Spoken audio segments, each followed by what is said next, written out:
everybody. Welcome back to another Flipping the Barrel podcast.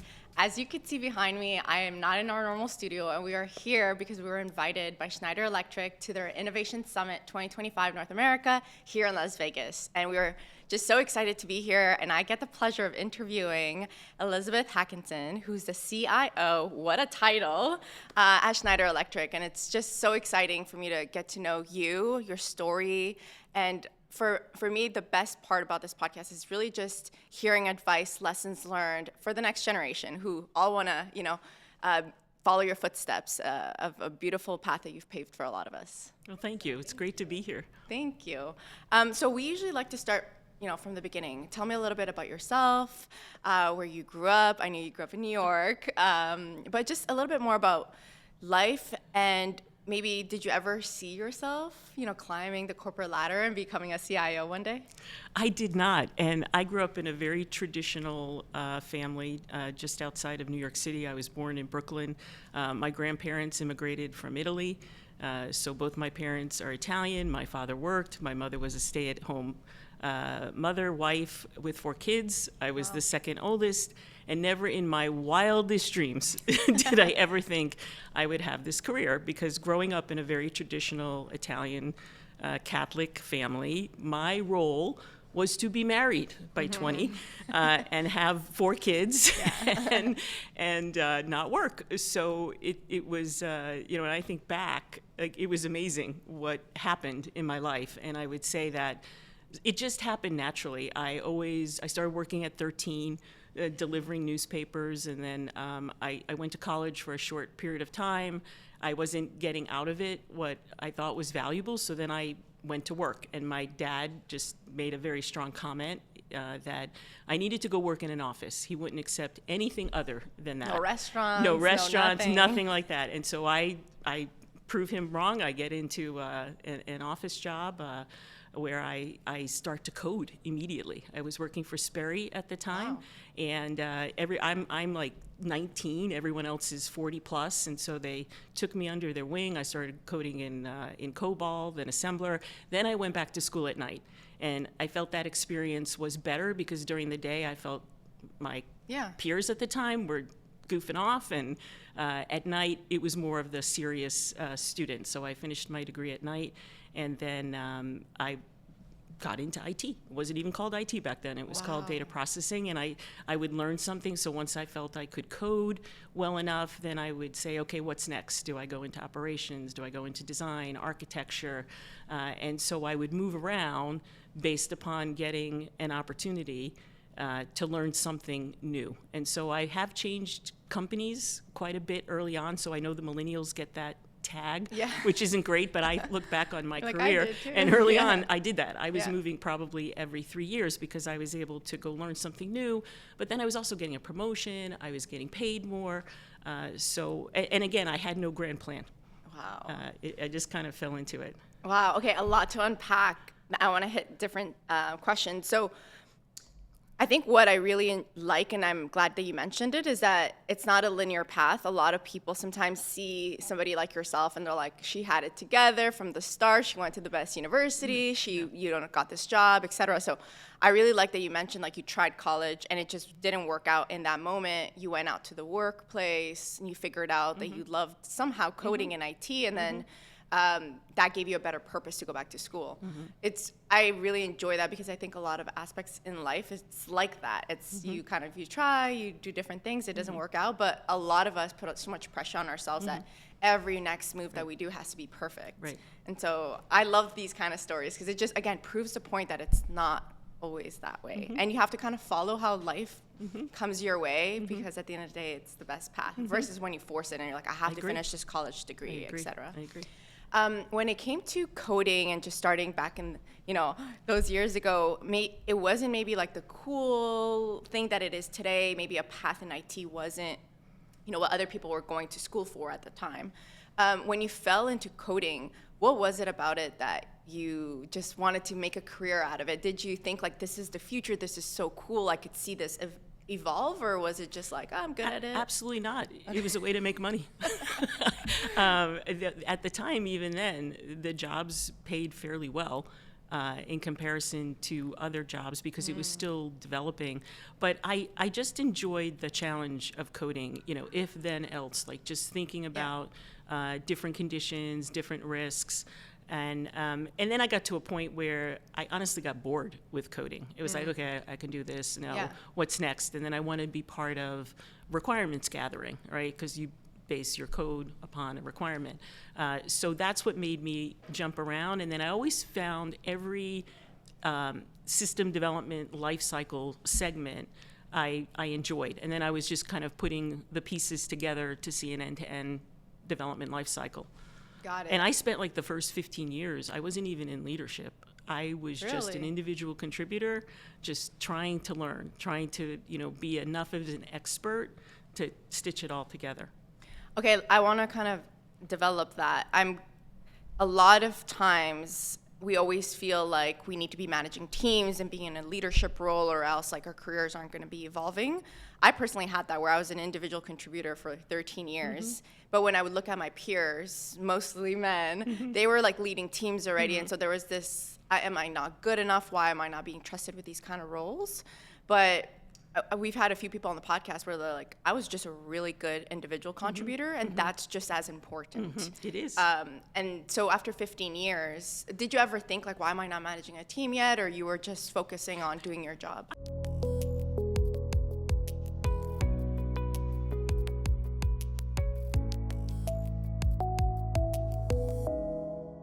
I was focused on the job at hand, but then it did come a point where I probably thought, well, I can do better than that manager. So I do get my first management job, and I was a disaster because I wanted all A players. So I had to build a team, and because I'd been on teams where there were different levels of performance. And I'm like, I'm going to get in there and I'm going to build the A team, and I did, and I had 10 A players. It was a disaster because they couldn't get along. Yeah. They're all A players. They're all you arguing. Need B and C players at all and that time. was Maybe what I not learned. C's And B's. that is what I learned. I learned that you have to have a balance because otherwise it's unruly. But then as soon as I moved into management and leadership, then I got hooked on that. And the rest of my career has been in that pathway. Wow. But again, I never dreamed, even at the 15 or 20 year mark, that I'd be a CIO. I just never thought of it. Wow. Okay. So there wasn't necessarily like a path that you were like, this is what I need to do to climb the corporate ladder with this book and recipe on how you're going to get there. No. You kind of just. No. I mean, I was thrilled to get to a director level. Yeah. And by the time I was a director level, I was probably a mom. And I had a wonderful husband. He had a career, but he was very supportive of me and my career. I was fortunate enough to have a live-in nanny because he had a job that he was hardly home, and then with my hours. And I had to also accept at that time that I was not going to be the perfect mother, the perfect wife, or sometimes the perfect employee, but I certainly did, as if they sat here with you today, said I prioritize work over them. but they're okay with it because they have definitely benefited from the success. So we tease each other about it, but I'm really glad that both my husband and son have been great. Supportive. Yes. Yeah. And now my son actually is a tech professional himself, and so he very gets cool. it. He understands why mom was working all those hours. Yeah. I love that. I love that you mentioned that because there is that motherhood guilt. Every time Yes. we interview different female executives, there's this, you can't have it all. Nope. It's a trade-off. One Yep. day you're a great mom, one day you're a bad That's right. employee, you're That's a great right. wife. So it's this Yeah. constant filling your cup in and out. Yep. But I think at the end of the day, we always, as long as you're happy and you Right. feel fulfilled, then your kids are going to thrive Right. because their mom is Right. fulfilled and Right. happy. Right. I And think you have to, I'll share with women, you have to be comfortable outsourcing. Yeah. I outsourced everything. Yeah. The cleaning of the house, the You were cooking, making pasta. the nanny. Like my son said, you outsourced me, Mom. I'm like, yeah, okay, maybe I did. But that was the only way to kind of keep it all Yeah. together. And again, I have an amazing husband who was super supportive along the way. He didn't expect to come home and have a meal on the table. He still doesn't today, Yeah. which is great. That's awesome. When it comes to, I guess, all these years, I think 30-ish years? More? Okay, 30 years plus. More. Of just, working in corporate America, let's say, and climbing the corporate ladder, coming from immigrant parents who maybe didn't have this career. No. How did you, I guess, learn as a first-time, I deal with that too, or like my parents never went to corporate America. And so how did you deal with that advice of like, hey, how do I ask for a raise? How do I deal with this type of manager? And because we don't have those pep talks at the dinner table like maybe your son does today. It was my peers. So I think about those days in how, we were all in the office together and we were young. So after work, we were single. We're always finding the, happy hour, bar to go to for a couple of hours. And that's where those discussions happened, where you're talking to a peer and you're saying, well, I want to, get a raise. How should we go about it? So it was really just the peers coming together, your own network, to try to have the bravery to ask for that. But I don't think I was ever very good at it. I would say, this is what I'd like to do. And if that didn't happen in my company and I got a call from a headhunter that gave me a promotion, a raise, something new to do, I would take it. And then my current employer would be like, well, why didn't you say something? I'm like, well, I did.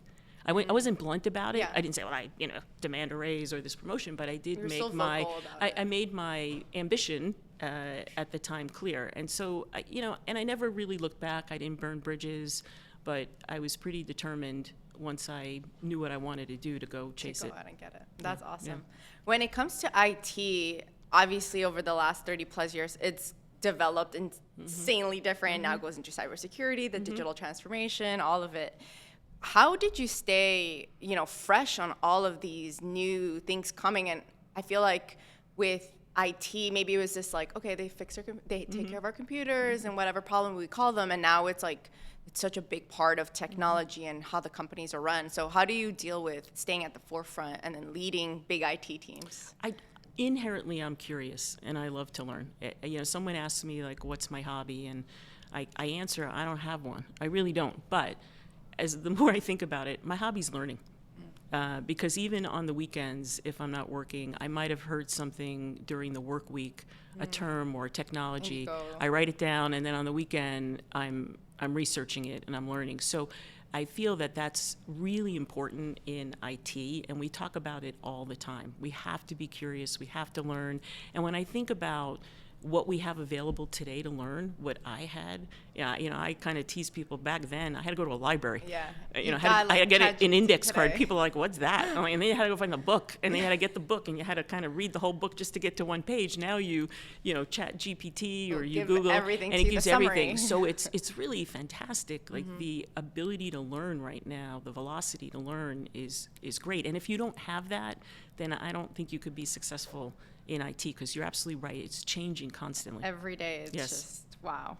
When it comes to leading, you've led multiple large-scale transformations across different industries. What's one lesson maybe that you had to learn through a difficult project or an inflection point that still, helps you make better decisions today with your teams? You have to listen, because leading, setting a vision, an aspiration, the strategy, sometimes it's pie in the sky.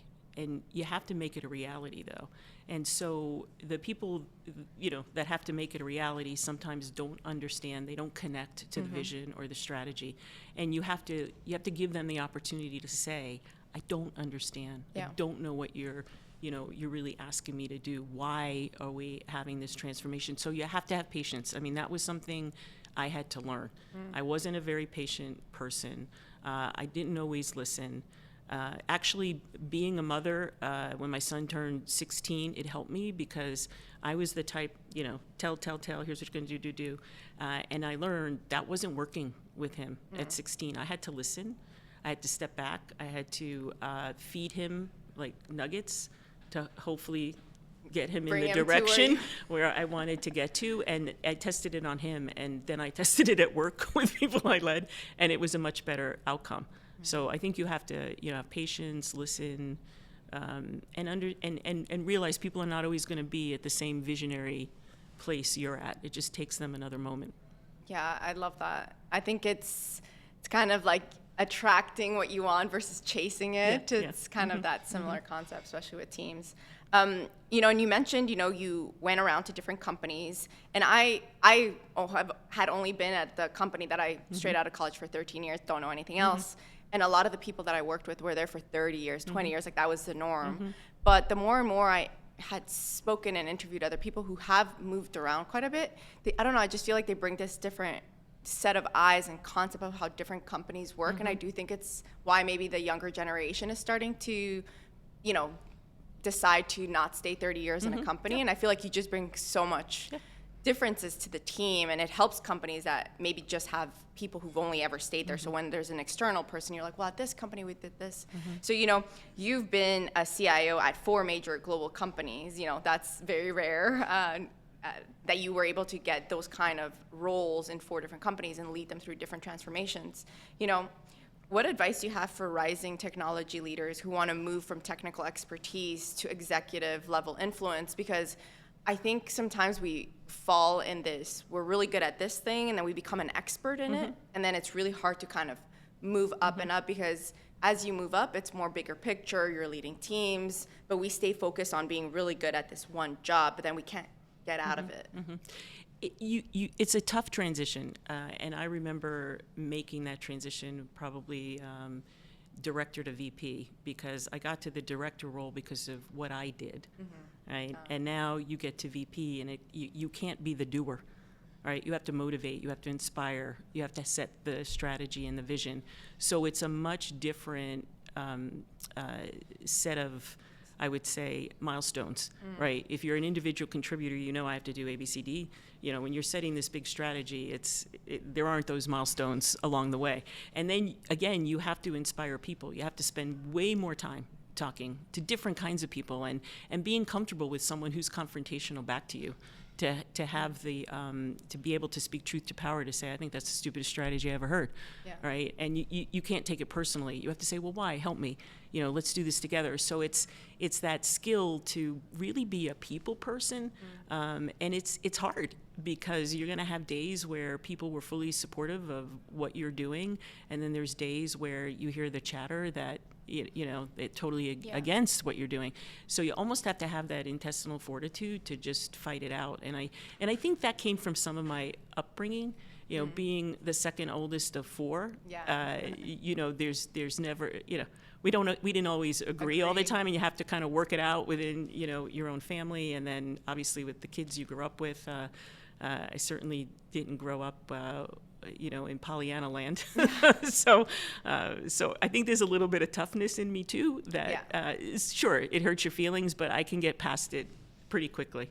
I think at this kind of level, you need to have thick skin. Yes. Because not everybody wants. Yes, and that comes with time, right? Like, I can think back years ago, I would internalize it, and oh my gosh. You're thinking about it for days, and then someone gave me great advice and said, that person doesn't even remember what they said to you. They're not thinking about it. So why are you thinking about it? But again, it's just a process you go through as I say, you become vintaged, that you learn it's not a big deal and move on. Yeah, and I definitely think that's something that women deal with a lot, where we just can't let it go. It hunts us down. My husband says the same thing. He's like, you're losing sleep over this. Like, nobody's thinking about this. But the good news is, as I don't like to use the word older, but as we, become a fine vintaged wine, it just gets easier, right? Because you then begin to realize, okay, it's not worth it. Yeah. As you climbed the corporate ladder, outside of the peers at the beginning who were helping you, et cetera, how did you find mentors, or did you ever maybe get an executive coach? Because I hear that that's really important as you climb the corporate ladder. I did have 1 or 2 professional mentors, but my best mentors were the people I worked for, who really helped me develop. And so if you're fortunate enough to work for someone who sees something in you and makes that investment in you, they're the best kind, because they're seeing you every day. They're observing you every day. If you have an executive coach, like, they're listening to a lot of other people. They're trying to correlate that. They don't really see you in your environment where your immediate leader does. And the best ones are the ones who can give you that feedback, who will say, that was great, but the next day say, well, that wasn't so great. And that's when you really learn, right? I mean, having a mentor that's telling you you're great all the time, that's not that's not help. And again, getting that feedback that might be negative from someone you respect and is your mentor is hard. Like, that's something you have to kind of get past too. Yeah, so on the topic of feedback, how do you deal with feedback that maybe you don't agree with? Because we get feedback all the time, especially as women, because we're doing it differently. Maybe we don't look like the part of people who have done those roles. How do you say, this is something I do actually need to work on and, internalize it, and something else where you're like, this is, like, I don't agree with this, and maybe this is like my spark, or maybe this is what I'm good at, but. So one of my mentors was Michael Capellas, who he actually was the first person who gave me the CIO role when we were at MCI, and he's, I believe, chairman of Cisco's board. And he taught me this saying, prove them wrong. So that's what I do with feedback, right? I have to first internalize it seriously and say, okay, the person's right. I need to fix that. Or if I don't agree, then it's like, prove them wrong. And I prove them wrong professionally. Yeah. I don't get emotional about it, but you have to make that choice, right? And I think for some people, admitting that they're wrong is the hardest part of that. But sometimes you have to. Like, you have to, and if you don't know which way to go, then have somebody in your life that you could go talk to about it. But give them the facts. Say, here's what I've heard, here's what I believe. And sometimes you just need that other third party to ground you in which pathway to take. I never thought about that or had gotten that advice, but that's a good point, because I think sometimes we take every feedback and we're like, oh, we need to change how we do this and how we do that, and that's good. It's if you don't agree with it necessarily, it's more keep doing what you're doing and then prove them wrong professionally versus because they might you might conclude that no, I think I'm right, but maybe they have this feedback because they don't understand everything, and that's what I mean by prove them wrong. It's to go in and say, look, I just want to share. This is how I see it. What do you think? Yeah. And 9 times out of 10, the person then agrees. But you have to do it in a way where, you're not aggressive. It doesn't feel like, like, I'm proving you wrong. You say that to yourself to get through mentally, how to prepare. But So when it comes to IT and even CIO roles, there's not a lot of women who hold these positions.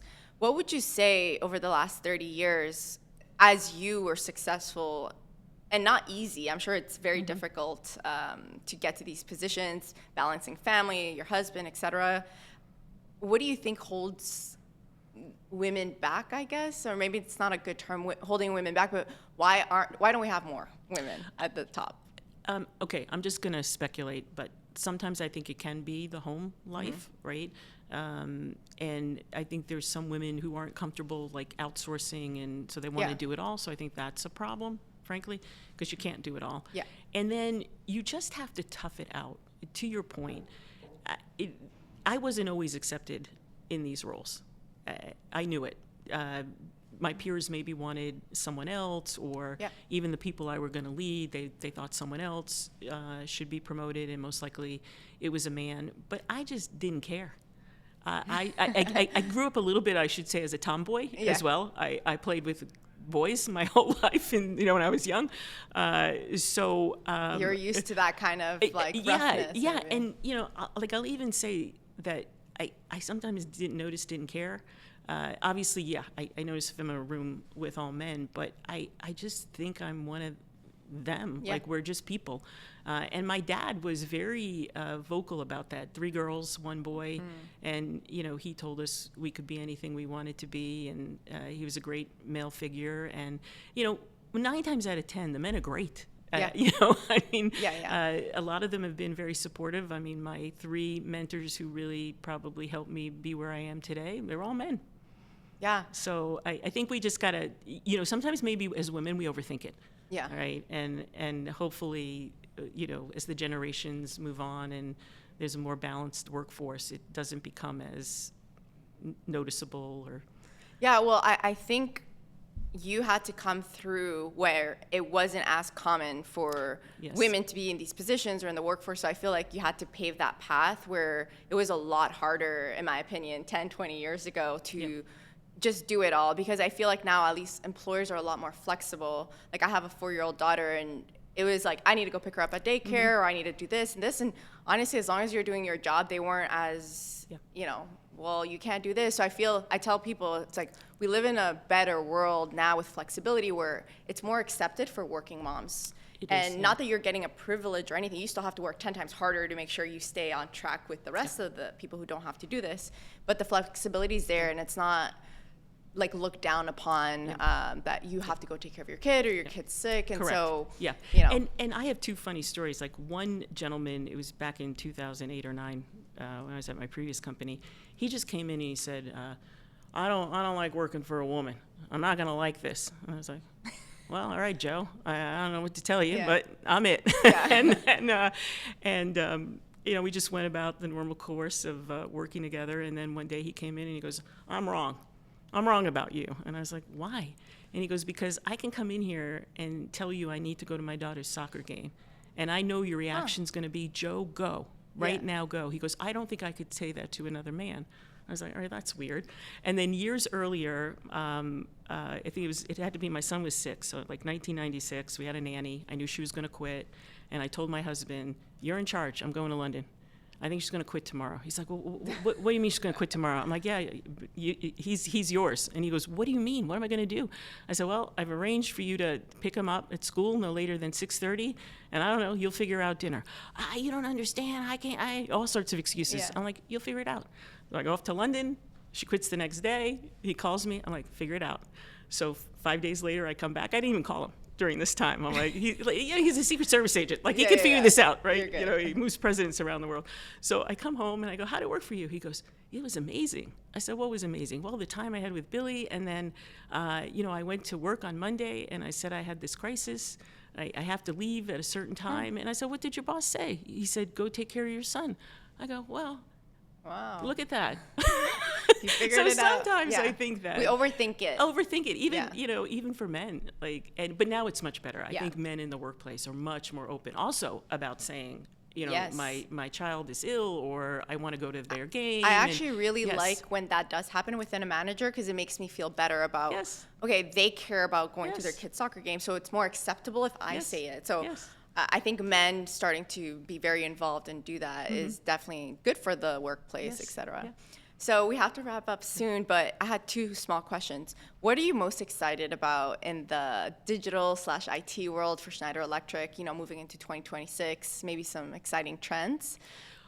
One that our CEO keeps talking about. I mean, we're certainly at a point in, I guess, the era that we're in, that there'll be another big boom, I think, for the world with AI and everything that will come from that. And we don't talk a lot about it, but you know, just think of medicine and hopefully the cures that will come about AI, because we're connecting so many dots that we can't humanly connect, or future engineering marvels. But we at Schneider Electric are really excited to be part of this era of building out all these data centers and supporting AI factories. And I think the best is yet to come, because so many companies are building the infrastructure for what's to come. And I'm really hopeful about it. I know there's people that are nervous about AI, and so, you know, we certainly, you know, have to think about the pros and cons, but I think there's just so many pros, and there's a lot of people thinking about the cons, so that, you know, hopefully what we see in the future mitigate those risks. Mitigate those risks, and really have AI make the world a better place for everyone. Yeah, I mean, I think we're in the best time to be alive, in my opinion, from all of the history that you think about. It's just so exciting with what we could do in the digital/AI world going about. Okay, so my last question, which I always like asking all our guests, is if you could go back to 5-year-old Elizabeth, you know, in her room or something, what would you tell her today? Okay, great question. I would probably have maybe not stayed in college, but would have maybe got more advanced degrees, because to some degree I think it's held me back a bit. As I look for boards, you know, it's well, do you have an MBA? Do you have a master's? And so I sometimes feel that is a negative. But then when I meet people, I think they look past that. Yeah. But I would say, and who knows what's going to happen in the future, right? Like, I think colleges in general are being questioned. Like, there's one company, I can't remember which one, which is going to high school students to attract them, one of the big tech companies. But that's something I think I regret not maybe doing more of. But frankly, I just didn't have the time, and I was learning so much. But I would probably tell myself, maybe pay a little bit more attention. Awesome. Because I was also a B student. I was just, okay, B's good enough. I was into sports, and I probably would have said, try to be an A student. Well, I think it all worked out for you with or without an MBA and a degree. It's really cool. I love these kind of stories. So thank you so much for sharing. I think it gives a lot of the listeners just this peace of mind of like, you don't always have to have this, upward linear path. You have to try different things. You go sideways. It's not always about a higher promotion, but doing roles that are a little bit more even sidestepping, because you're just learning so much. And at the end of the day, that's what you need, is a full, like, well-rounded leader. And I definitely sidestepped at times. So, Awesome. Yeah. Well, thank you so much, Elizabeth. It was so wonderful to get to know Thanks. you. So thank you, everybody, for listening to another episode of Flipping the Barrel. We'll catch you on the next episode.